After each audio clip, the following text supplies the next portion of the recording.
it might seem a little bit perverse to talk about the Brazilian goalkeeper, but if they're going to win this, as much as they're good at one end, they need to be good defensively. And Alisson was in fantastic form tonight. He was, and I always think it's incredible when a goalkeeper doesn't really have to do anything in the first half and then comes out with an incredible save. You know, he's sort of cold, hadn't had anything to do in the first half, and then he does this. An incredible save, you know, a great shot from Hwang. But look at that save, you know, top hand. And you got to remember as well, he's keeping out Ederson, who's the Man City goalkeeper. You're two of the probably number one goalkeepers in the world.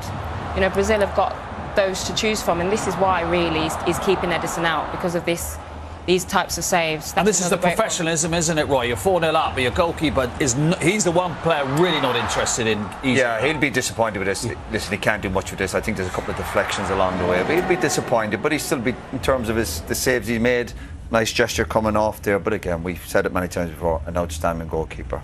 Yep, Weberton coming on means that all 26 of the Brazilian players have actually taken to the field in this World Cup. We talked about that marriage of work rate and skill before the game. We saw it today, didn't we? Again. Yeah, it's very easy to point out all the things they've done correct, and that first half, most of it was.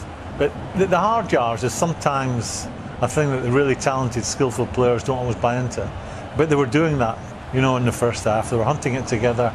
As I said, even Neymar, you know, his attitude at times is questionable. Look at this, three of them come to hunt that ball down. That guy gets fouled eventually, but they show an appetite, which and that's at 4-0. You see an appetite which to win the ball back into the hard yards, which you don't always get from the silky players. That's only the second goal they've conceded in the tournament, you know. So that starts from the front, as we showed, you know, early on in the show with Richarlison. And, you know, we've showed there the collective pressing to get the ball back and then express themselves. Richarlison did it again this evening, didn't he? Again, the two sides of the game. You need to get in this team with the level of competition for places. That what makes a great team, of course, is when you're out of possession, what you can, because you've got the talent, and we've seen it tonight. It was great. It was a joy to watch it live. And this goal is just, again, I love the fact it's South Korea couldn't get the second win, but Brazil, two centre-halves connecting, first touch. I'd watch this all day. That's a poor header. Up the game. Roy, that's a poor header. They couldn't get up to speed. They couldn't get going the first half. Again, they were 2-0 down after 15 minutes, no way back. But the first touch, the speed of the passing, it's just so, they make it look so simple, but it's not. Even the way that this pass has come to the first time, that's a central half. Striker, love it. Honestly, I'd watch that all day. Fantastic. Are you content now to see and say that they're favourites? Yeah, but I think for the other big teams, I think for England watching that tonight, they'll be saying to themselves, well, we'd be a very different team to what Korea were. Korea played the naivety which was beyond belief at this stage in the World Cup. They really did. What kind of game did they think they were going to get against Brazil tonight, other than Brazil that want to get on the front foot, they want to show how clever they are. Get into the game. Half an hour clean sheet, 25 minutes clean sheet, and see where the game's taking you. But from minute one, they thought we'll take Brazil on a slugfest. There was always going to be just one winner. It was naive. I mean, they left two up right at the start, didn't they? You were all saying, what are they doing here? Naive in the extreme. Yeah, it was too much for them. But again, listen, it's easy when you're sitting there. They're stuck at it the second half. Okay, Brazil switched off and they're getting ready for the next game. But they stuck at it, they got a goal, and they took something out of the second half. You give them a little bit of credit for that. I actually think, you know, South Korea scored in the final added minutes in the last game. I think the emotion of all of that, a lot of them were crying, they were really emotional after the last game. Maybe that they brought that into this game. They couldn't really focus and get their heads on in terms of tactically what they needed to do to stop Brazil, because it was very emotional, you know, the last game, and credit to them.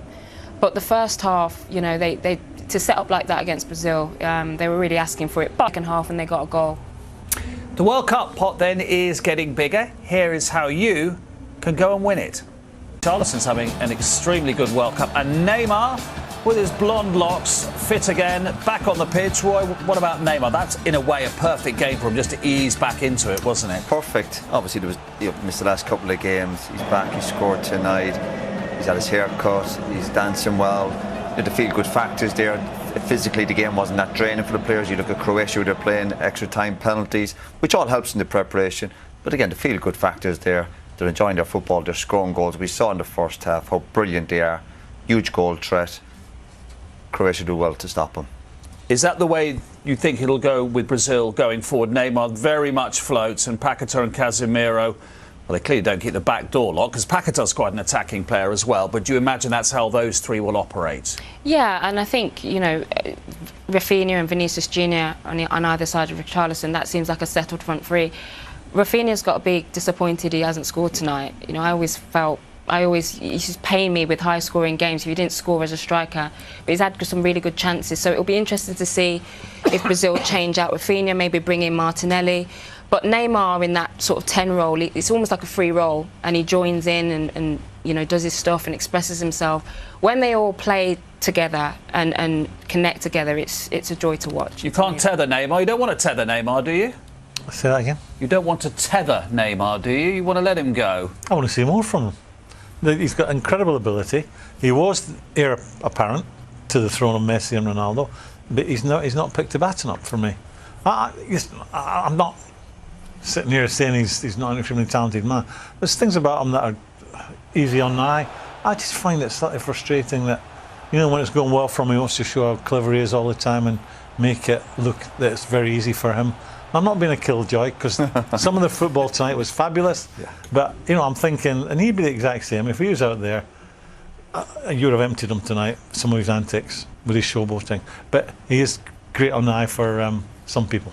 Up against Croatia, World Cup finalists, of course, last time, and they've had a magnificent generation, and they're still going midfield. Kovacic, Modric, Brozovic, Perisic, are they their third oldest squad? Would that worry you ahead of the Brazil Well, game? they won't be overawed going into play Brazil, like I think the Koreans were tonight.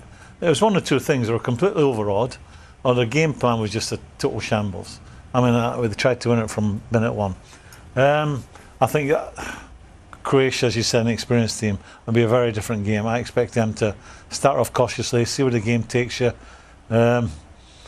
If you concede one, still stay tight. You know, don't go chasing it.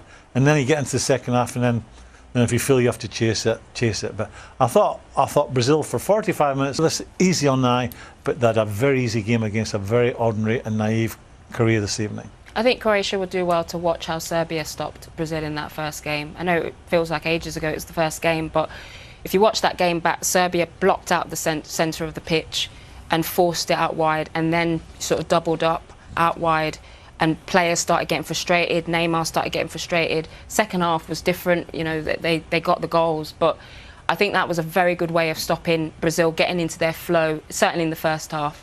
Croatia certainly won't be so open, obviously, as we've seen tonight, but they'll be up for the fight. These are spirited lads and huge experience, and again, what Graham said, they won't be overawed. But you just think player per player, momentum with Brazil, you know, as I said, it'll be hard to stop them. Choreographed celebrations, maybe a little bit Mickey-taking as well. And Graham asked us at the start of the game why Brazil were favourites for the World Cup. Maybe we now know. Jogo bonito, is it? The beautiful game. I mean, if you had said to Brazil, how do you want Korea to play tonight? It's exactly like that. Let's make it a slugfest. Let's take Brazil on and try not to score them. They've been an absolute shambles, Korea. I mean, they've been fabulous, Brazil, on the front foot, great individual skills, a couple of great goals, collective goals, but it's just been way too easy. I mean, it could be 7 or 8. I can't believe what I'm watching, really. Obviously, brilliant from Brazil. It's a lovely finish there. Fantastic, a great start to the game. The first few minutes, saw Korea all over the place. Look, I've never seen so much dance. It's like watching Strictly. I just can't believe what I'm watching. I really can't. Brazil, fantastic. So Korea, my goodness, I can't believe what I'm watching. I love it. I think we're at a Brazilian party. You know, this is why Brazil are the favourites. This is part of their personality, their flair. But South Korea have made it easy. You know, they're playing 3-3 at the back. If they've done any studying, they would have seen how Serbia set up against them in the first game. This is the penalty incident. I do think he's a penalty. That must have really hurt Richarlison, eh? Yeah. Someone kicking his studs. Jung-woo Jung, but there's no way that's going to get overturned, because he's clearly the defender has kicked him. But look at this penalty. What's this? I mean, Lewandowski did this yesterday. It's just it's personality.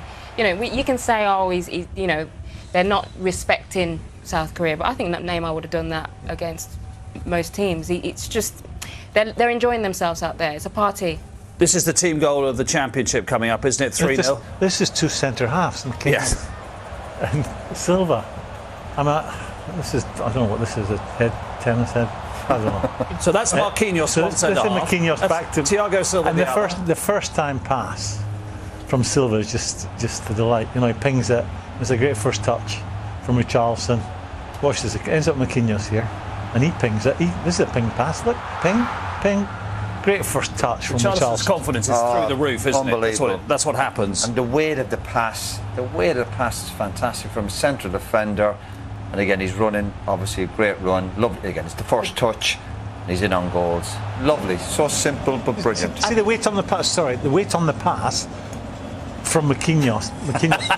Haven't got a bit of dad dancing in there as well. It tells Richarlison the ball's not for me, and he gets it eventually off Silva. I think you've got a debate now out of what's the best goal that Richarlison I thought you scored. said the best dance. No, best dance. Well, one's a brilliant goal, the really volley love it, against right. Serbia, and that's just a fabulous team Yeah, goal, isn't I mean, it? So, two What do goals you of want? tournaments so far. But this, look, yeah, sorry, go on. this is where I think South Korea are just, you know, they need to figure out in the second half how they're just going to keep the score down. But this is an amazing volley from Paqueta, great little dink from Vinicius Junior. But South Korea, I've got. Is this Mickey taking now? No, I don't like this. I know, and he's made the point about culture and it's the way, but I think that's really disrespecting the opposition. Well, because it's 4-0, because they're doing it every time. It's 4 and they're doing it every time. I don't mind the first kind of jig, whatever they're doing. It's the one after that, and then the manager getting involved with it. I'm not happy with it. I don't think it's good at all. I mean, that goal was in the 36th minute, and there were 3 more very good chances. So whatever South Korea are trying to do, they're not doing it. I don't know what Paulo Bento, the Portuguese coach, has told them. I'm not sure what the game plan was. Looking at it from early on, it was, we can take this team on in an open game of football. What a mistake that is. They've got punished, and it could be really embarrassing. Yeah, absolutely. Serbia set up against them in the first game brilliantly. Brazil were very, very frustrated in the first game. They set up in a block. Serbia made Brazil go on the outside. South Korea clearly haven't watched that game because, you know, they've just let Brazil run through them pretty much.